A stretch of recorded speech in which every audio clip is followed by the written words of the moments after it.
Baik, saya akan menyampaikan analisis hubungan agama dengan negara dari perspektif historis. Religiusitas menjadi karakteristik asli bangsa Indonesia adalah sesuatu yang tidak bisa dipungkiri. Jauh sebelum datangnya agama-agama di tanah Nusantara, nenek moyang kita ternyata telah meyakini adanya sesuatu yang transendental. Kata ini bisa diartikan sebagai luar biasa. Nah, sesuatu yang luar biasa ini diberi semua yang terjadi di alam ini. Untuk memenuhi kebutuhan spiritualitasnya, mereka kemudian melakukan ritual-ritual khusus sebagai ekspresi keyakinan mereka terhadap zat yang luar biasa ini.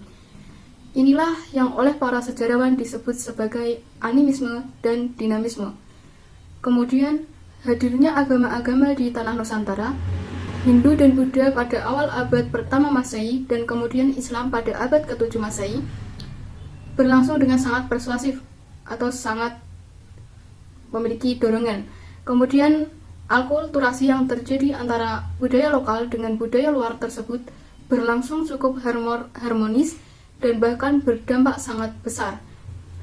Agama baru ini segera disambut dan dianut oleh penduduk setempat, yang kemudian disusul dengan kehadiran bangunan-bangunan keagamaan yang penuh dengan nuansa tradisi agama tersebut.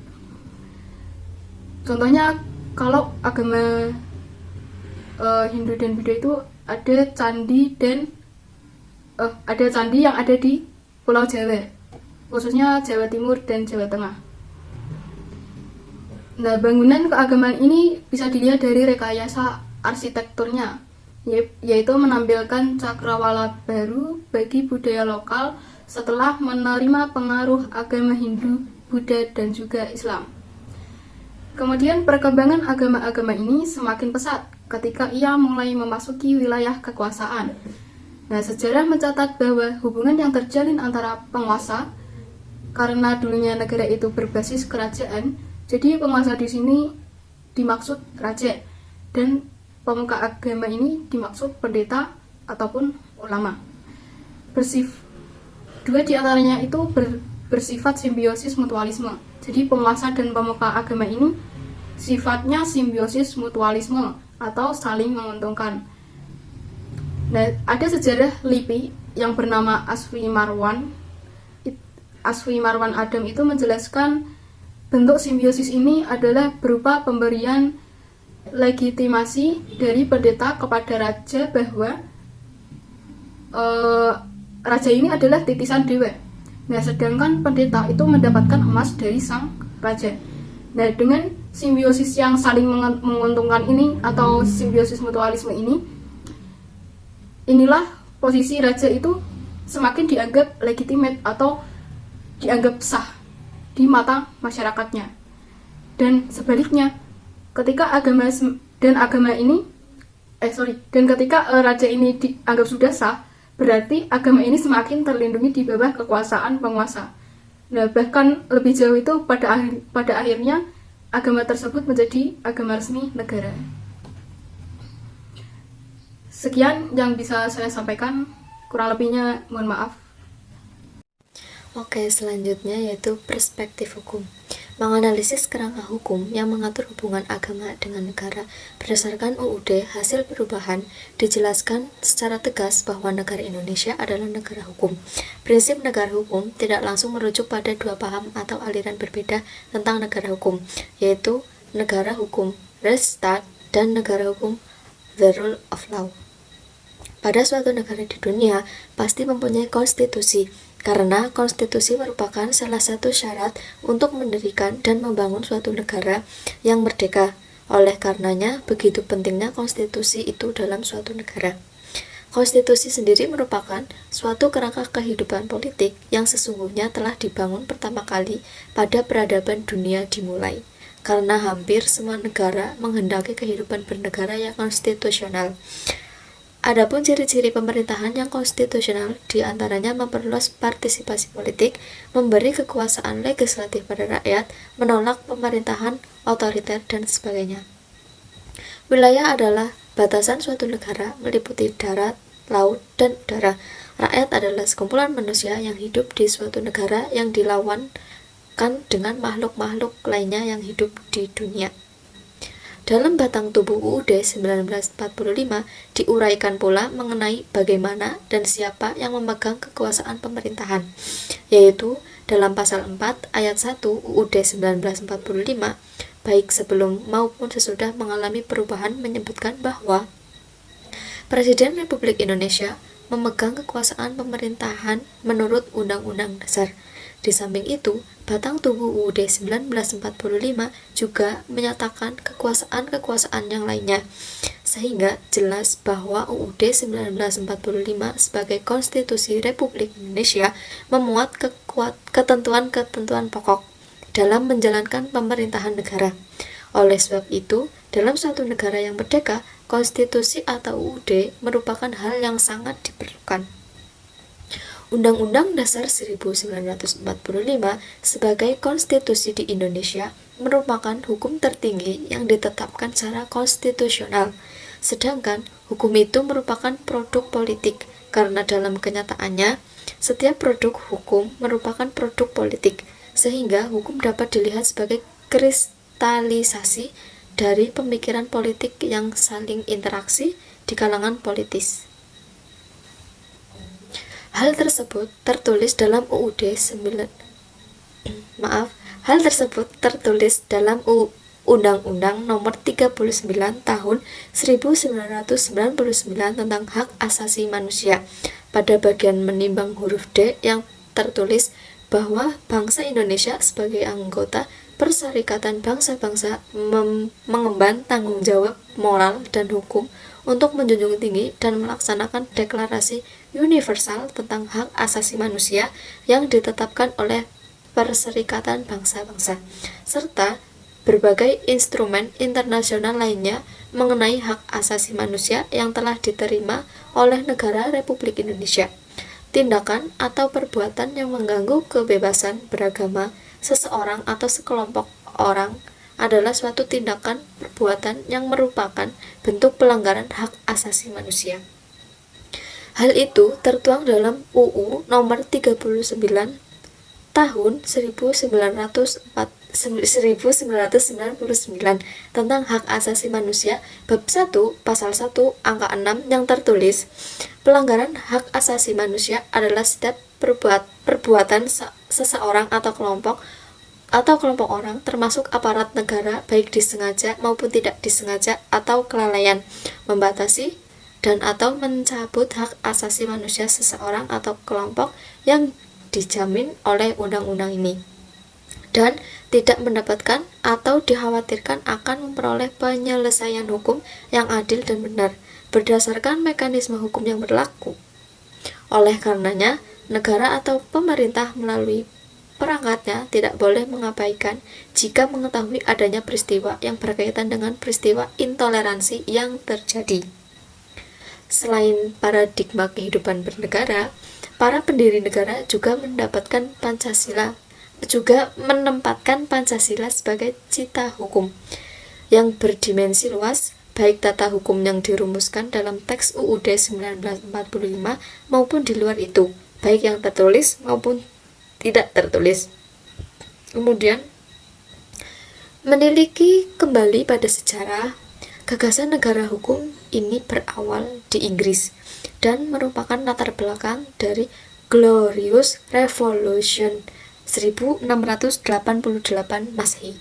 Gagasan itu timbul sebagai reaksi terhadap kerajaan yang absolut dan dirumuskan dalam piagam yang terkenal sebagai Bill of Rights 1689. Hal ini menunjukkan kemenangan parlemen atas raja, serta rentetan kemenangan rakyat dalam pergolakan-pergolakan yang menyertai perjuangan Bill of Rights. Sebuah negara hukum ada ciri khusus yang melekat pada negara tersebut, yaitu menjunjung tinggi posisi hak asasi manusia, kesetaraan dan kesamaan derajat antara satu dengan yang lainnya, di samping berpegang teguh pada aturan-aturan, norma-norma yang telah diterapkan dan diberlakukan bagi warga negaranya tanpa ada pengecualian. Adapun tujuan musyawarah yaitu melibatkan atau mengajak semua pihak untuk berperan serta dalam kehidupan berbangsa. Kemudian harus dilandasi jiwa persaudaraan yang dilandasi iman karena Allah. Tujuan musyawarah juga ditujukan untuk kemaslahatan rakyat. Hukum syariat sebagai hukum yang ditetapkan Allah dan Rasul-Nya yang secara jelas terdapat dalam Al-Quran dan hadis, maka bersifat tetap, tidak berubah, tidak seharusnya tidak terdapat perbedaan pendapat seperti sholat, zakat, puasa,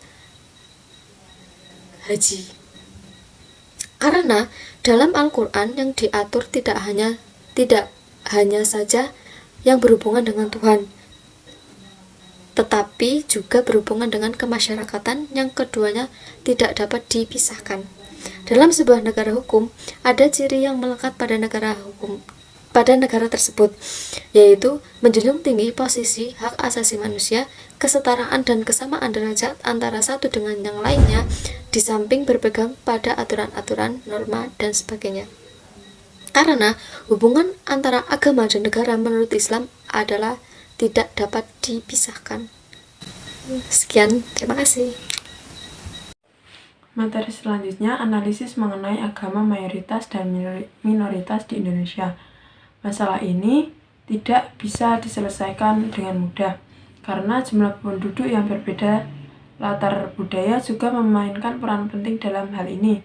Tetapi harus diingat, dominasi kekuasaan dan kesempatan ekonomi tidak selalu dilakukan oleh kelompok mayoritas secara kuantitatif. Seperti orang Yahudi di Amerika yang merupakan kelompok minoritas, tetapi mereka mampu mendominasi kekuasaan politik dan ekonomi di negeri itu sendiri.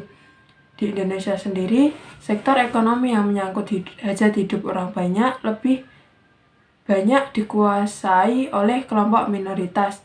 Namun demikian, studi-studi tentang mayoritas dan minoritas seringkali menyalahkan kelompok mayoritas secara kuantitatif karena dianggap melakukan diskriminasi terhadap kelompok minoritas. Padahal seharusnya studi multikulturalisme dan pendidikan multikultural bukan hanya menyangkut hak-hak minoritas saja, tetapi juga hak-hak dari kelompok mayoritas. Hal tersebut bertujuan agar keragaman budaya dapat dipelajari oleh semua orang tanpa memandang latar belakang mereka. Beruntungnya, di Indonesia memakai sistem demokrasi yang telah diterapkan dengan baik sehingga antar umat beragama dapat hidup rukun. Meskipun masih ada beberapa daerah yang mengalami konflik agama, Islam sebagai agama mayoritas pun sangat menjunjung tinggi nilai-nilai kesetaraan dan keadilan serta sangat menentang diskriminasi. Dalam Islam, pengambilan keputusan tidak hanya bergantung pada mayoritas atau minoritas saja, tetapi lebih kepada argumentasi. Sebuah pendapat bisa diterima meskipun datang dari satu orang, asalkan didasari oleh dalil nakliyah dan argumentasi yang kuat. Dan tentunya ajaran Islam memprioritaskan dalil nakliyah dan argumentasi yang kuat dalam menentukan hukum.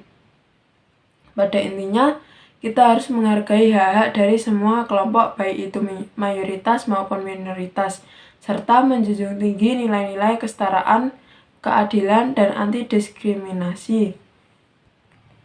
Selanjutnya, hubungan agama dengan negara. Hubungan antara agama dan negara itu sangat erat. Sejak zaman dahulu, manusia selalu butuh pemimpin yang bisa melindungi mereka dari ancaman-ancaman yang ada di sekitar mereka. Nah, untuk menjaga keamanan masyarakat tersebut, tentunya dibutuhkan sebuah organisasi atau kelompok yang solid dan bersatu dalam mencapai tujuan bersama. Dan inilah yang kemudian berkembang menjadi konsep negara. Negara idealnya harus mempunyai pemerintah berlandaskan agama, yaitu Islam, karena aturan hukumnya akan diatur sesuai dengan ajaran Al-Quran dan hadis Nabi Muhammad SAW. Meskipun sistem pemerintahan seperti ini hanya dilakukan pada masa awal Islam saja, tetapi masih banyak orang yang percaya bahwa keberadaan agama dalam kekuasaan sangat penting dalam menjaga peradaban manusia. Walaupun begitu, Ada juga negara atau masyarakat manusia lainnya yang membangun negara tanpa adanya landasan agama, namun tetap bisa bertahan sampai saat ini. Nah, namun demikian, kehadiran agama dalam kekuasaan tetap memberikan peran penting bagi sebuah peradaban untuk dapat hidup dengan baik. Selanjutnya, konflik agama. Konflik agama itu sendiri terjadi ketika pertikaian antara agama, baik antara sesama agama maupun dengan agama lainnya. Setiap agama punya cara beribadah yang berbeda-beda, tetapi harus disatukan dengan Pancasila. Nah, faktor penyebab konflik ini bisa berasal dari klaim kebenaran atau truth claim dan doktrin jihad. Truth claim sendiri artinya umat beragama ingin membenarkan ajaran agamanya sendiri tanpa peduli nilai-nilai luhur agama itu sendiri. Hal ini seringkali merendahkan orang lain yang tidak sepaham dengannya, meskipun mereka satu agama. Masing-masing mengklaim bahwa keyakinannya mereka sendiri adalah benar karena didasarkan pada Tuhan sebagai sumber kebenaran tunggal. Namun, hal tersebut membuat pemaksaan konsep-konsep gerakan pada orang lain yang berbeda keyakinan dan pemikirannya. Lalu, doktrin jihad juga menjadi faktor penyebab konflik agama, di mana banyak orang setelah memahami makna jihad dalam Islam seperti membunuh orang tanpa dosa tertentu karena dipengaruhi oleh doktrin tertentu juga.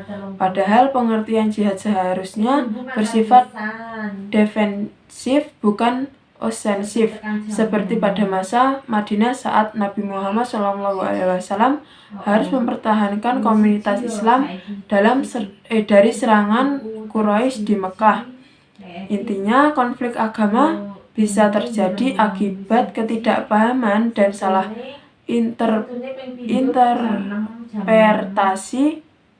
interpretasi tentang ajaran agama masing-masing.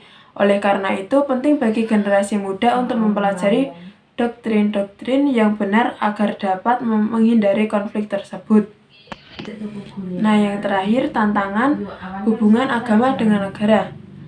Seperti halnya yang sudah saya sampaikan tadi, bahwa agama dan negara saling membutuhkan satu sama lain.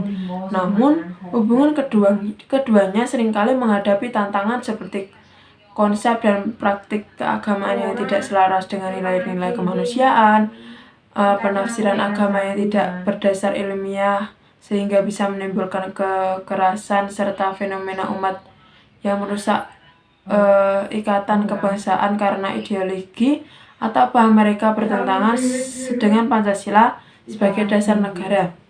Sebagai warga negara Indonesia, kita harus tetap menjaga kerukunan antar umat beragama serta melaksanakan ajaran agamanya sesuai dengan nilai-nilai kemanusiaan tanpa merugikan orang lain ataupun menyebarkan paham-paham radikal.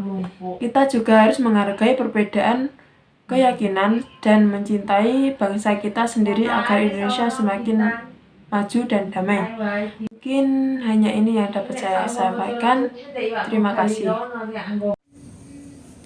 Baik, di sini saya akan menjelaskan tentang satu akar historis hubungan agama dan negara di masa awal Islam. Secara teoritis, negara adalah suatu masyarakat yang diintegrasikan karena memiliki wewenang yang memaksa secara sah lebih unggul daripada kelompok atau individu yang merupakan bagian dari masyarakat tersebut. Ada juga yang berpendapat menyatakan bahwa negara adalah daerah teritorial yang rakyatnya diperintah oleh sejumlah pejabat atau yang berhasil mewajibkan warganya untuk taat melalui kontrol kekuasaan. Sementara itu, bangsa adalah suatu kelompok yang memiliki samaan kehendak berada dalam satu wilayah dan ada kehendak untuk membentuk pemerintahan.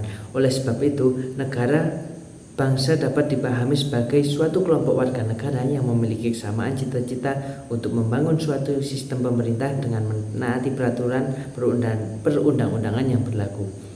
Termasuk di dalamnya membangun hubungan antara negara dengan agama yang dianut oleh warganya dengan suatu wilayah.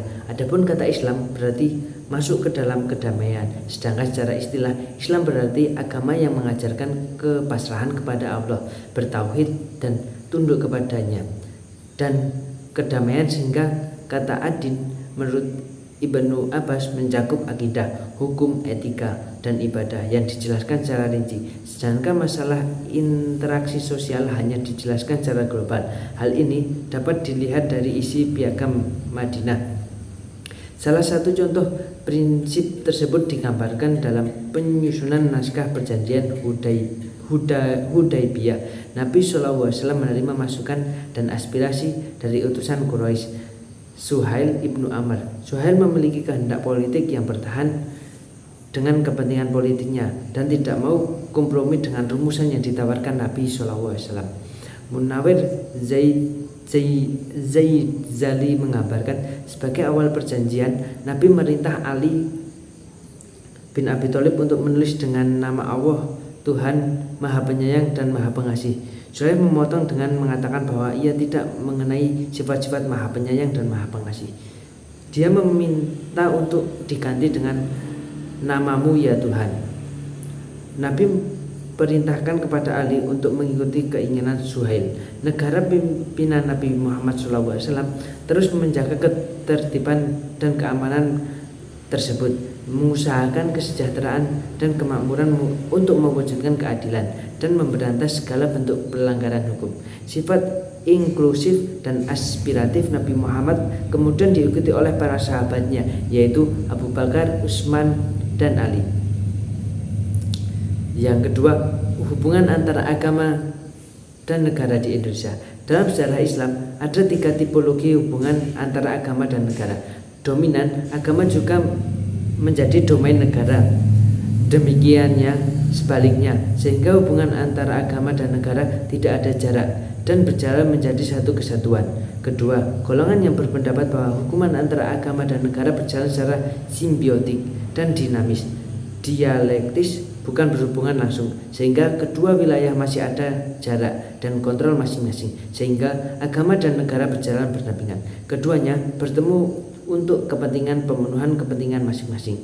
Agama memerlukan lembaga negara untuk melakukan akselerasi pengembangannya. Demikian juga sebaliknya. Ketiga golongan yang berpendapat bahwa agama dan negara merupakan dua domain yang berbeda dan tidak ada hubungan sama sekali, golongan ini memisahkan hubungan antara agama dan negara. Dalam hal yang sama, R.L. Alford dalam penelitiannya yang berjudul Agama dan Politik menyebutkan bahwa agama tidak memiliki pengaruh signifikan terhadap perilaku politik. Bahkan terkadang memiliki kecenderungan yang sebaliknya di dunia barat, sehingga orientasi utama politik sekularisasi dalam sejarah bangsa Indonesia. Hubungan antara agama dan negara berkembang menjadi 4 golongan. Yang pertama, golongan yang mengintegrasikan antara agama dan negara sebagai dua hal yang tidak terpisahkan. Secara integrasi agama dan negara berjalan dengan intensif pada masa pertumbuhan kerajaan, seperti contohnya yaitu kerajaan-kerajaan Islam, seperti kerajaan Islam Perlak, Islam Samudra Pasai. Kedua, golongan yang berpendapat bahwa agama dan negara berjalan dalam pusaran konflik dan saling menafikan di antara keduanya, sebagaimana yang terjadi di Sumatera Barat, yaitu konflik kaum agamawan yang memiliki kehendak untuk menerapkan norma-norma agama, namun warga masyarakat lokal menolak untuk pemberlakuan norma-norma agama tersebut. Ketiga, golongan yang membangun hubungan dinamis dialektis antara agama dan negara. Norma-norma agama diberlakukan secara gradual dalam sistem hukum nasional dan berjalan tanpa konflik sebagaimana sistem ketatanegaraan pada kerajaan Goa. Keempat, golongan yang membangun hubungan sekural ritualistis antara agama dan negara. Norma-norma agama diberlakukan dalam tradisi ritual keagamaan oleh pemerintah sebagai simbol pengayoman kepada warganya, sehingga masyarakat merasa diayomi dengan kedatangan pemimpin. Sebagaimana tradisi kerajaan Jawa, pada Raja Jawa memberikan kebebasan untuk memeluk agamanya masing-masing. Yang penting taat kepada raja. Dari segi gerakan politik, hubungan antara agama dan negara di Indonesia mengalami perkembangan dalam bentuk oposisi, alienasi, dan integrasi. Tiga tipologi gerakan agama tersebut telah mengalami dinamika yang progresif dan silih berganti. Islam sebagai agama memainkan peran politik oposisi terhadap pemerintahan Majapahit sejak awal berdirinya kerajaan Islam Demak. Sementara itu kekuatan politik agama mengalami peran oposisi yang ketat ketika Belanda yang datang menjajah Nusantara. Pada awal masa kemerdekaan, agama dan negara mengalami masa-masa krusial. Mengingat persepsi hubungan antara agama dan negara belum tuntas di kalangan tokoh agama pejuang kemerdekaan. Mereka memiliki tafsir yang berbeda mengenai hubungan agama dan negara yang ideal. Sehingga sebagai kelompok menganggap bahwa yang dimaksud hubungan agama dan negara ideal adalah Piagam Jakarta. Tetapi hal itu setelah melalui perdebatan dan diskusi yang serius, maka Kiai Haji Wahid Hasyim sebagai salah satu tim megakomodir dan menerima penghapusan 7 kata dengan hasil sebagaimana tercantum dalam Undang-Undang Dasar Negara Republik Indonesia tahun 1945 dengan ideologi Pancasila. Negara tidak menafikan peran agama dan agama juga tidak menolak eksistensi negara. Antara agama dan negara memiliki peran penting dalam mensukseskan cita-cita negara Republik Indonesia, yaitu mewujudkan kesejahteraan sosial dan mencerdaskan kehidupan bangsa dan bernegara dalam wadah negara kesatuan Republik Indonesia. Keputusan Kiai Haji Wahid Hasyim tersebut telah melampaui pemahaman keagamaan pada masanya, di mana ia berhasil mencari nilai-nilai transendental yang bisa menjadi dasar bijak semua agama dan golongan, sehingga pandangan keagamaan yang berbeda yang dapat memicu konflik dan pertikaian dapat dinetralisir dan dikompromikan. Keputusan ini memiliki kesamaan dengan hasil penelitian R.R. Alford yang berjudul Agama dan Politik, yang menyebutkan bahwa paham keagamaan yang plural jika masuk ke arena politik praktis akan menimbulkan pertikaian dan jauh dari kompromi, sehingga jalan pencarian nilai-nilai transendamental menjadi keniscayaan. Sehingga demikian juga tujuan norma agama Islam adalah untuk mewujudkan kemaslahan hidup manusia secara keseluruhan tanpa membedakan ras, agama ataupun golongan. Pluralitas beragama ini didasari para ulama untuk menjadi pendiri negara, sehingga mereka mengambil kebijakan dengan merumuskan ideologi Pancasila dan UUD Negara Republik Indonesia 1945 yang mengakomodir aspirasi seluruh golongan dan agama. Meminjam bahasa Edmund Husserl, penerima ulama tersebut terhadap Pancasila dalam wadah NKRI tidak lepas dari tahapan pemahaman transendental, di mana para ulama pendiri negara tersebut telah mampu menangkap substansi norma agama setelah melalui pemahaman komprehensif dari berbagai sudut pandangan, sehingga mampu menawarkan tata kehidupan bangsa dan bernegara yang inklusif dan aspiratif. Pancasila yang terdiri dari 5 sila dapat dicari titik temunya dengan norma agama, tidak hanya sesuai dengan norma agama Islam tetapi dengan norma agama lainnya. Dari spirit tersebut, tujuan politik dalam norma agama Islam adalah melindungi hak dasar manusia. Ketika fungsi norma agama Islam adalah mewujudkan kesejahteraan rakyat, maka negara menjadi alat untuk mencapai tujuan tersebut. Jika NKRI dapat menjadi alat bagi tujuan penegakan norma-norma agama Islam, maka sistem negara ini wajib dipertahankan. Terima kasih, lanjut ke materi selanjutnya. Baik, saya akan membawakan kesimpulan dan implikasi pada materi sebelumnya. kesimpulannya yaitu agama memang berperan penting dalam hampir semua aspek berbangsa dan bernegara, bukan hanya dalam kehidupan praktis tapi juga dalam pembentukan berbagai peraturan perundang-undangan. Namun demikian, negara hanya dapat memfasilitasi umat beragama dan menjalankan agamanya.